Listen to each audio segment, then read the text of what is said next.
యెహోవా దేవుడు సృష్టికర్త. నేను మీ తట్టు తిరగగా హల్లెలూయా. నేను మీ తట్టు తిరగగా మీరు దున్నబడి విత్తబడుదురు.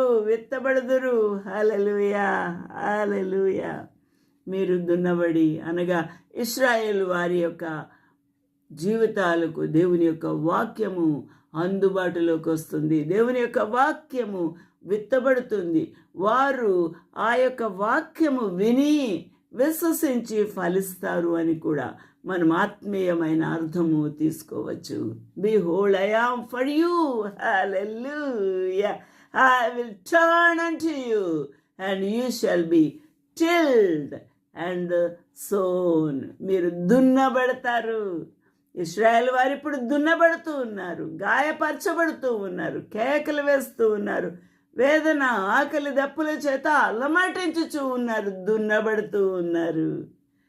కానీ మీ యొక్క ఆ దున్నబడిన ఆ భూమిలో ఆ హృదయాలకు దేవుని యొక్క వాక్యమనే ఆ యొక్క విత్తనాలు విత్తినప్పుడు చిగిరించి మొలకెత్తి ఫలభరితమైన ఆ యొక్క ఫలములు ఈ యొక్క భూమిలో వారు అనుగ్రహిస్తారు. ఎంత గొప్ప వాగ్దానం ఇది. హల్లెలూయా.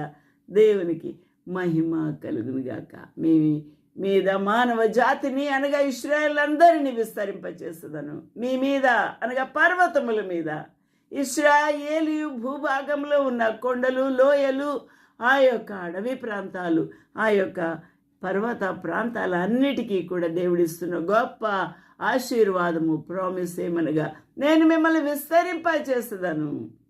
ఇశ్రాయేల్ వారందరినీ విస్తరింపచేసేదను. నా పట్టణములకు నివాసులు వత్తురు. నా పట్టణము డిసోలెట్ అయిపోయిందా?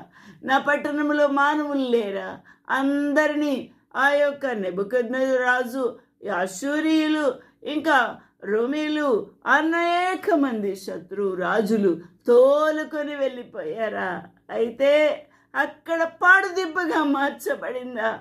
అయితే ప్రభు చెప్తూ ఉన్నాడు, ప్రభు వాగ్దానం ఇస్తూ ఉన్నారు, పట్టణములకు, పాడైపోయిన పట్టణములకు నా జనులు తిరిగి వస్తారు, ఆ పట్టణములు మరలా కట్టబడును. హల్లెలూయా. దేవునికి మహిమ కలుగునుగాక.